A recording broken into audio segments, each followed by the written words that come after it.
Part 4. The Ascetic Practices, Adding Intensity. Mention has been made earlier of the 13 dhutaṅga practices. These are the ascetic practices which the Buddha allowed his monks to adopt if they wished in order to intensify their practice. The dhutaṅgas were practices aimed at abrading or wearing away the defilements by creating situations in which they were provoked and directly oppose.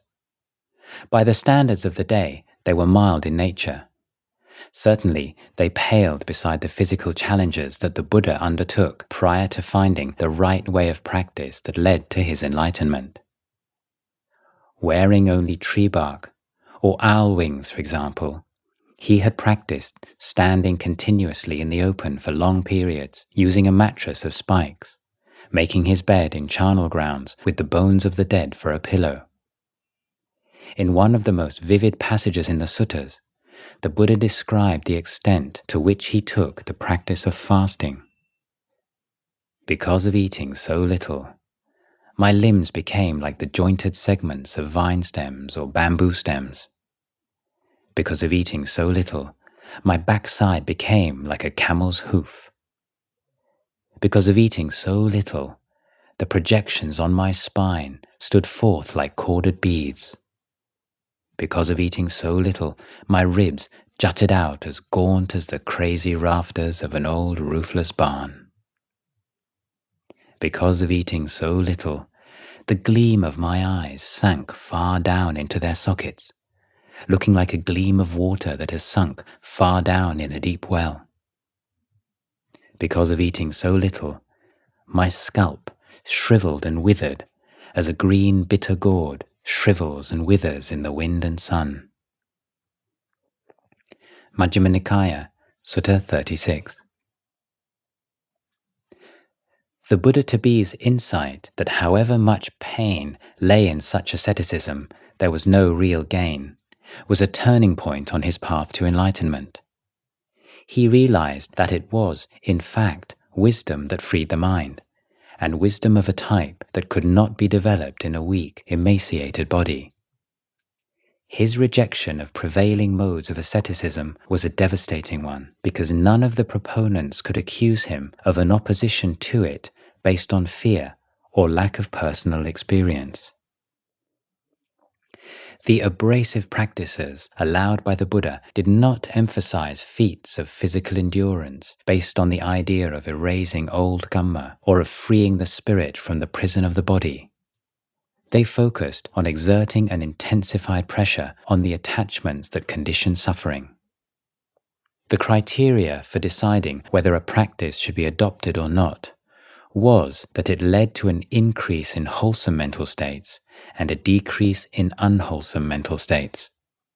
The Buddha praised those monks who took on these practices with the correct motivations, for the sake of fewness of desires, for the sake of contentment, for the sake of eliminating defilements, for the sake of solitude, for the sake of simplicity. Although references to dhutaṅga practices are found in a number of places in the Buddha's discourses, they were collected into a group of 13 in the path of purification as follows. 1. Wearing rag robes, bangsakula, i.e. robes made from cloth discarded on rubbish heaps or in cremation forests. 2. Wearing only 3 robes, the upper robe, the lower robe, and the outer robe. 3. Going on a daily alms round and subsisting on the food offered on it, i.e. not accepting supplementary food prepared in the monastery. 4. Accepting food from all houses without discrimination. 5. Eating 1 meal a day in 1 uninterrupted session. 6. Eating only from the alms bowl. 7. Refusing extra food or second helpings after commencing the meal. 8. Dwelling in a forest. 9. Dwelling at the foot of a tree. 10. Dwelling in the open air. 11. Dwelling in a cremation forest. 12. Dwelling in whatever place is allotted to him. And 13. Abstaining from lying down, in Pali, nissajjika. Adoption of the dhutaṅga practices was so much a vital part of the Isan forest tradition that its members often refer to themselves as dhutaṅga meditation monks. 4 of the 5 practices above regarding alms food were compulsory for all monks, accepting food from all houses without discrimination, eating 1 meal a day in 1 uninterrupted session, eating only from the alms bowl, and refusing extra food or second helpings after commencing the meal. Practice 12, the acceptance of any dwelling allotted to them by the Sangha, was also compulsory. Monasteries were established in forests, fulfilling Practice 8, and often in cremation forests, Practice 11. These practices were all adopted by Luang when he established Wat Ba Pong. Of the remaining dhutaṅgas, Luang recommended monks undertake them as ways to intensify or revitalize their practice. When monks got into a rut and became depressed about their inability to overcome their weaknesses, dhutaṅga practices gave them new hope and energy. When monks became complacent or lost their edge to the practice, dhutaṅga practices brought up a new sense of commitment. Luang speaks about the dhutaṅgas. Sometimes your sila and samadhi aren't enough. They're unable to kill the defilements. They don't know how. You need to introduce dhutaṅga practices to help. These abrasive practices are important. They scour away at the defilements. They help to cut off so many obstructions. Try going to stay in a cremation forest. What's it like? Is it the same as living with the community? Right there. That's the benefit of the dhutaṅga practices. These practices are difficult to accomplish because they are the observances of the noble ones. They are the practices undertaken by a person aiming to become one of the noble ones. What distinguishes the dhutaṅga practices is that initially at least they are not particularly peaceful. When practitioners who have defilements take on ascetic practices, they are agitated by them, and that's the point. These are practices intended to bring things up. The Buddha was right. If your practice is cool and relaxed, then it's incorrect because there's no opposition, no conflict. These dhutaṅgas directly oppose the unenlightened mind. When you take on the ascetic practices, you start to suffer because they counter the views and opinions of unenlightened people. A person without any wisdom won't want to bear it. I don't want to practice like this. I am practicing to realize happiness and peace. I don't agree with practicing in ways that make you suffer. That person doesn't agree with eating in his bowl. He doesn't agree with living on alms food and so on, because they are all difficult things to do. Only one with wisdom and real faith will be determined to develop these practices. But for the practitioner who has attained the Dhamma, then these 13 ascetic practices are comfortable, peaceful and serene. At this stage, it's like a monkey and a human being. A human being walks into a forest and makes a commotion, trampling over everything and destroying the peace. But a monkey let free in the forest finds it can move around easily and really enjoys it.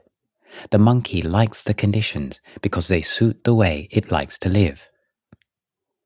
Dense, unenlightened people who are used to comfort, eating, sleeping, and talking as they wish, really start to suffer when they have to come and live like this and practice in this way. But the Buddha taught that it's this very suffering which is Dhamma. It's the fruit of practice. So why do you see the fruit first? Suffering arises because you don't see the cause. The suffering that arises is the noble truth of suffering. It's a result. When suffering arises, there is agitation, irritation, and dislike. When the practitioner sees resultant suffering, then he must follow it up to see what it arises from and where. Rag robes. There had been periods in Luang Por's life when cloth had been in extremely short supply. At such times, he had made robes with cloth taken from corpses in cremation forests. The ceremonial cotton rope used to pull the hearse from the village to the forest provided him with thread. Luang Por once spoke of the benefits of wearing such robes. We had to make all our own requisites. They may not have looked so good, but we were proud of them, because they'd been produced by our own skill and effort. We'd sew robes by hand. By the time you finished, your thumb would be aching and swollen all over. There was no cotton other than the rope they used to draw hearses, and we'd go and look for it in cremation forests, and then take it away and twist it into thread. The robes would be hardy and thick and heavy. Mostly we used bangsakula cloth that had been wrapped around corpses and then tossed into the forest. There would be dried blood caked on it, and pus stains, and it would stink to high heaven. You'd have to take it away and wash it clean and then boil it, put it out in the sun, and then dye it with jackfruit dye. When you put it on, you'd feel that it had great benefit, because it would make your hair stand on end, and you'd be thrilled through and through. You'd feel a constant sense of dread. It made you diligent to practice sitting and walking meditation throughout the night without drowsiness, not wanting to sleep because of the fear, feeling stimulated and apprehensive. This kind of ascetic practice is useful. It wears away the defilements. On one occasion, while following Luang Pu Mun on alms round, Luang Por Li recounts how they came across an old pair of trousers thrown away by the side of the road. He described feeling much surprise when Luang Pu Mun started to kick the trousers along in front of him. Finally, when he reached the fence around the police station, he stooped down, picked up the trousers, and fastened them under his robes. I was puzzled. What did he want with old trash like that? When we got back to the kuti, he placed the trousers over the clothes railing. Several days later, I saw that the old pair of trousers had become a shoulder bag and a belt hanging together on the wall. And a few days afterwards, he gave them to me to use. They were nothing but stitches and patches.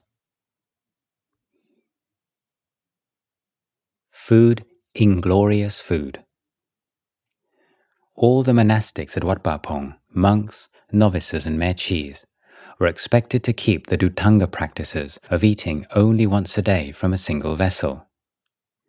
Everything, rice, curries, salad greens, fruits, sweets, had to go into the alms bowl. No food could be placed in the bowl lid, apart from occasionally on important Buddhist holidays when this practice might be relaxed. Small bowls of noodle soup, or in later days, ice cream, that were offered at such times did not have to be tipped into the bowl with the rest of the food. It was considered a special treat. Usually, though, no individual side dishes were permitted. Luang Por reminded his disciples that all the different foods would soon be mixed up in the stomach anyway, so what was the problem?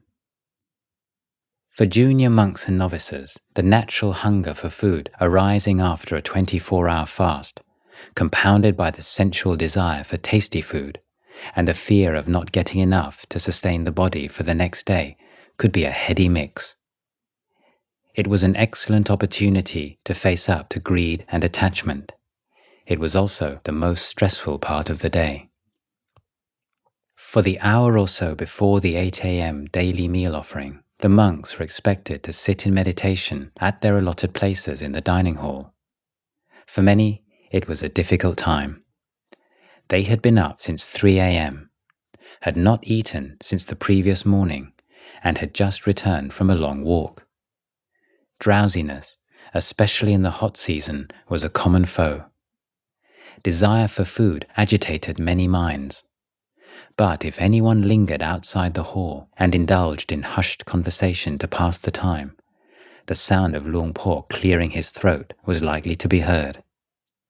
It was a sound that would make the words die in their throats. "That sound had a great power to it," said one monk. "It was like the roar of a tiger, and it terrified us." All food gathered on alms round was considered to belong to the Sangha rather than the individual monk who had received it. On return to the monastery, monks would empty out their bowls, keeping only a ball of sticky rice for themselves. The rest of the food was sent to the kitchen, where it was sorted and added to the side dishes being prepared there. During periods when food was scarce, newly ordained monks could sometimes find it hard to have to relinquish items that they had gathered themselves. It seemed unfair to some that when the food was distributed, their item would rarely reach them at the end of the line. One particular monk took to concealing food inside his rice ball. One day, he received a hard-boiled egg on alms round, and instead of sending it to the kitchen, he moulded his sticky rice ball around it. It so happened that on that particular day, Luang walked down the line, checking the size of the monk's rice balls. When he reached the devious monk's bowl, he stopped.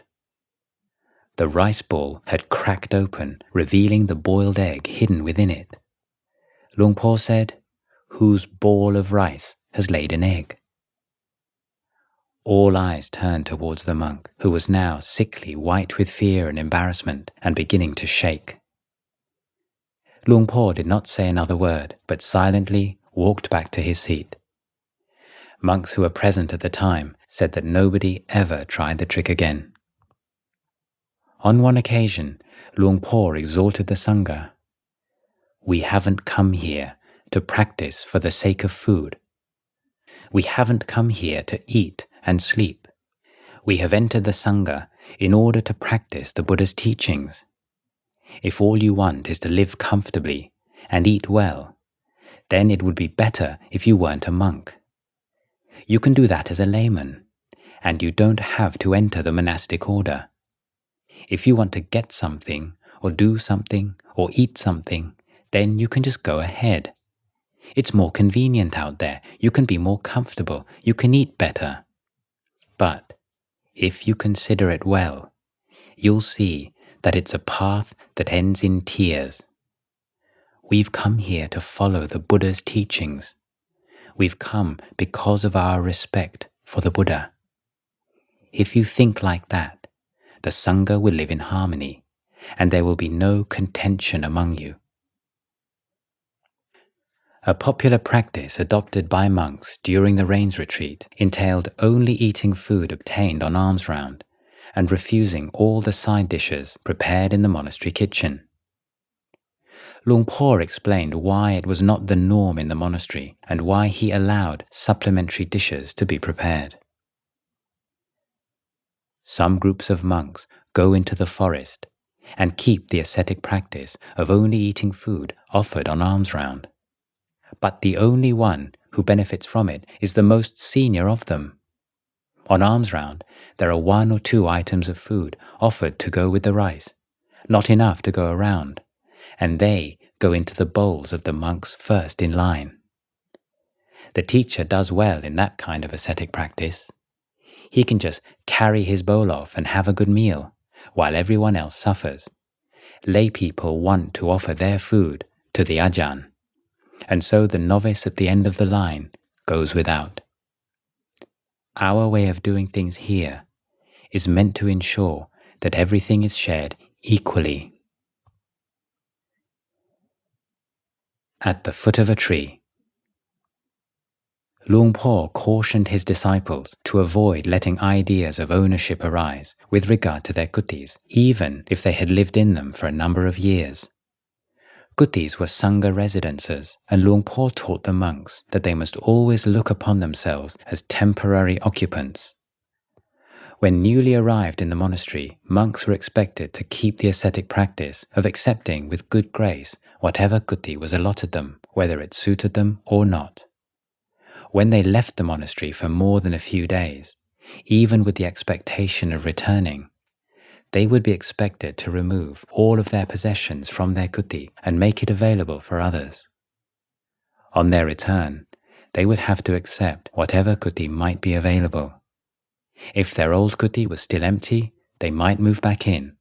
If not, they would have to live elsewhere. Once the rains had stopped, the forest floor had dried out, and the first cool winds of the cold season had arrived, Luang Por would tell the monks to move down out of their kutis and put up their glots in the forest. It was the period of the year for practicing the dhutaṅga practice of living at the foot of a tree. During this time, he would also send a few of the monks off to stay in nearby cremation forests, while those with more than 5 years seniority might ask to leave on tudong. Living under their glots in the forest provided a means by which monks could check to see if they had become attached to basic comforts and the sense of safety they derived from their kutis. The kutis at Wat Bapong were mostly simple wooden huts without furniture of any kind. But being raised on stilts, they caught the breeze and offered protection from snakes, scorpions, and centipedes. Living at the foot of a tree was inconvenient and demanded a great deal of patience. But it was usually the irritating ants, termites, and mosquitoes that disturbed the monks, rather than the more dangerous creatures. At the foot of a tree, monks felt themselves vulnerable. At night time, they became sensitive to the slightest sound around them. They were naturally alert. It was a state conducive to the development of meditation and good preparation for a future experience of a tudong walk. No lying down. The 13th ascetic practice is aimed at developing energy. A monk who undertakes it determines not to lie down for a certain period, perhaps 2 weeks, perhaps a month, or even 3 months. Some monks keep the practice for a number of years. Those who undertake this practice sleep sitting up. They may determine at what level of strictness they want to practice, whether or not, for example, they will allow themselves to sit leaning against a wall. At Wat Bapong, this ascetic practice was compulsory for the whole Sangha on every observance day, the half, full and dark moon days, approximately once a week. Although it was not a common undertaking, even in forest monasteries, Luang Por made not lying down, or in Pali, Nessajika, a signature practice. He saw great value in having his disciples push themselves beyond their comfort zone in this way. Each observance day, from 7 in the evening until the following dawn, there would be a program of chanting, meditation, and Dhamma teaching. Luang Por would usually give a talk lasting some 2 or 3 hours, and then he would sit meditating in the hall right through the night as an example. He encouraged the Sangha. If you can't manage it today, then you must clearly achieve it on another day. Even if you don't make it cleanly or purely, you're drowsy or lose your mindfulness at times, at least don't lay down. It doesn't matter if you doze off while you're practicing sitting, walking, or standing meditation. It doesn't matter how drowsy you get. That's all quite natural. But please put a special amount of patience and effort and sincerity into your practice. Extracurricular activities. any monks wishing to take on an ascetic practice had first to receive permission from Luang Por. Sometimes they asked to undertake practices not found in the classic list. Amongst these, fasting and taking a vow of silence were the most popular. Keeping silence was not a practice praised by the Buddha. Indeed, he forbade whole communities from taking vows of silence, as he saw it as an obstacle to the development of right speech and to the governance of the Sangha. But there have always been Buddhist monks who have seen periods of silence as helping them to take a step back from unskillful habits of speech they have acquired, and to become more aware of the intentions behind their words. They have valued the way that abstaining from speech also reduces the noise in the mind and turns the mind inwards. If Luang Por was convinced that the practice was appropriate for the monk wishing to undertake it, and would lead to a strengthening of his meditation, then he would consent. During the rains retreat, Luang Por would sometimes make a period of silence compulsory for the whole Sangha, explaining that as he was making himself exempt, the Vinaya rule prohibiting the practice was not transgressed. The Buddha rejected fasting as a means of purifying the mind. He marked his abandonment of the tenets of the ascetic movement of his time by accepting a nourishing bowl of milk rice from the milkmaid Sujata. But although the Buddha stressed frugality, moderation, and sense restraint while eating, he did not forbid fasting altogether. In Wat Pah Pong, many monks experimented with it.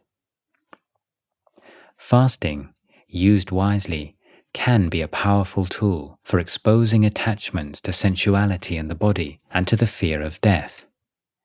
It is considered to be particularly helpful for giving monks assailed by lust at least a temporary respite from sexual desire.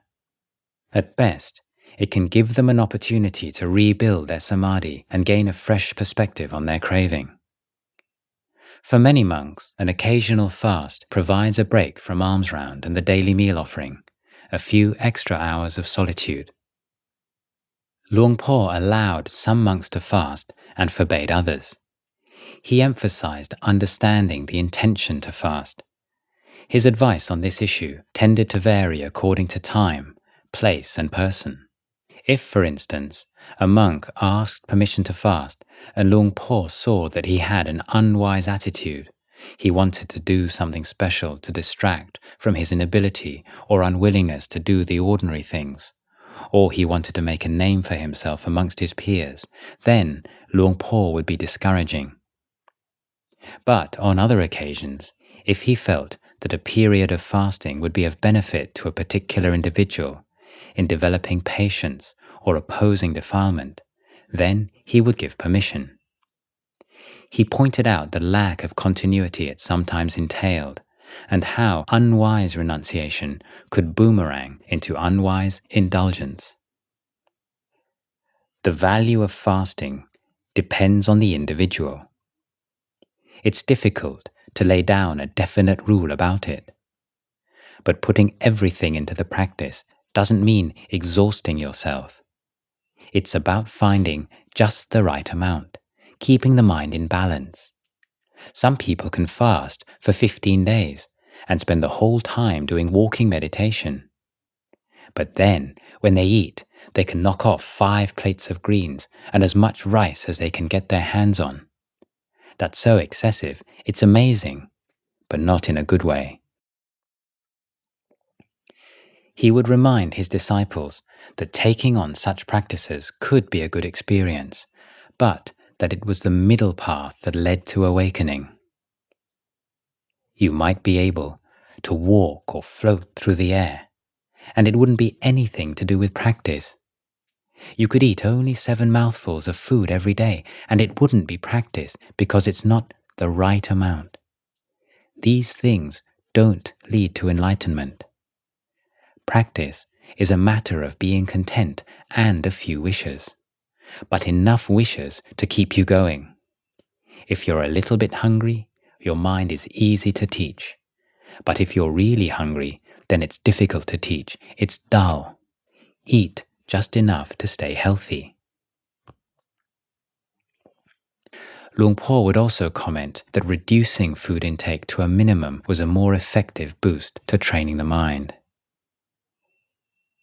It's like an elephant in a bamboo grove. If you want to ride on its neck, then you have to capture it and put a harness on it. Once it's chained, then you give it something to eat, but not much. The elephant becomes fearful and hungry, and then, after a while, when it starts to lose weight, it lets you teach and train it. That's how you domesticate a wild elephant. Once it's trained, you can let it go free, even into the market. Train yourself in the same way.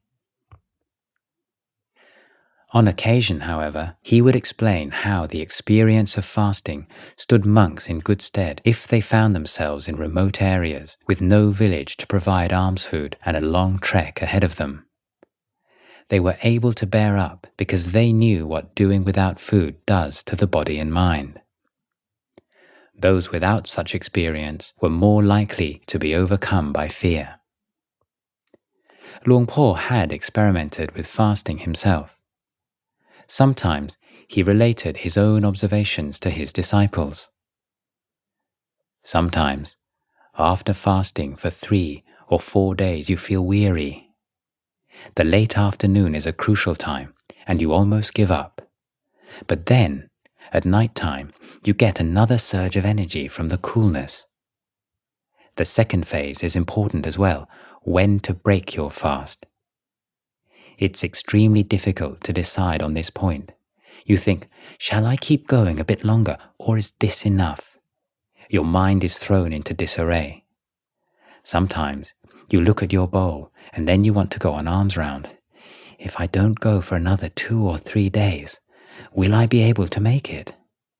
And then your mind is off and back to the question of, shall I go or shan't I? It's a difficult, troublesome time until you decide, if I die, I die. I'm not going on alms round today. And then you immediately feel stronger, and your weariness dissolves once more. That's how the practice is established. It's dependent on unwavering patience. More than a week has passed, and you still don't feel hungry. You feel fine. You feel as if you could live without eating for an indefinite period, until death if need be. Just one big stride and you'd be out of all this. It's at this point that you need to be careful, very careful.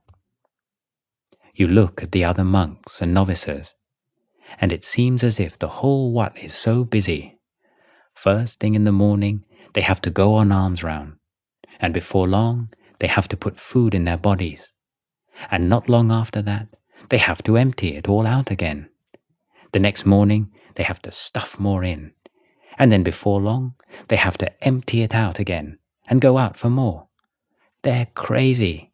We're all such slaves of craving and defilements. At this point, some people decide to give up eating altogether.